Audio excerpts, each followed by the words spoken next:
150 થી વધારે દીકરા દીકરીઓ અમારી સમક્ષ આવ્યા અને એમણે કીધું મા કામલમમાં અમે જીએનએમ કોર્સ કરવા માટે એડમિશન લીધું, અમારું ઓરિજિનલ ડોક્યુમેન્ટ અમે જમા કરાવ્યું છે, 2,97,000 જેટલી અમે ફીસ આપી છે, 3 વર્ષ દરમિયાન અમને કોઈ સ્કોલરશીપ પણ આપવામાં નથી આવી કે અમને કોઈ જાતની કોચિંગ કે તાલીમ આપવામાં નથી આવી કે અમે આજ દિન સુધી કોઈ કોલેજ કે યુનિવર્સિટી પણ જોઈ નથી. ત્યારે અમે પોતે ધારાસભ્ય તરીકે 6 નવેમ્બરના રોજ ત્યાં મુલાકાત લઈએ છીએ અને ત્યાં જોઈએ છે તો તમામ બોગસ ટ્રસ્ટ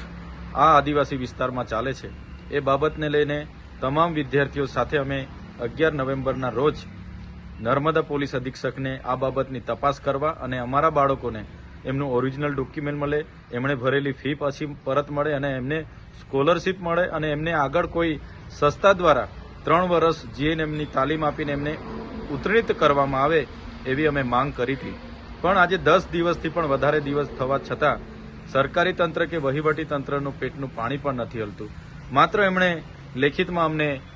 ગુજરાત સરકારે જવાબ કર્યો છે કે આ સંસ્થા આરોગ્ય અને પરિવાર કલ્યાણ વિભાગ ગુજરાત સરકાર અને ગુજરાત નર્સિંગ કાઉન્સિલ અમદાવાદ દ્વારા માન્યતા ધરાવતી નથી, જેમાં કોઈ પણ તાલીમાર્થી તાલીમ લેશે જેને સરકારશ્રીની કોઈ પણ સ્કોલરશીપ મળશે નહીં અને આ તાલીમ લેનારાને સરકારશ્રીની ભરતીઓમાં પણ માન્યતા માટે યોગ્યતા ધરાવતા નથી એવી જવાબ કરીને સરકાર ઊંચા હાથ કરવાની વાત કરે છે. ત્યારે આ વિસ્તારમાં આવી કેટલી સંસ્થાઓ આદિવાસી વિસ્તારોમાં કોના આશીર્વાદથી ચાલે છે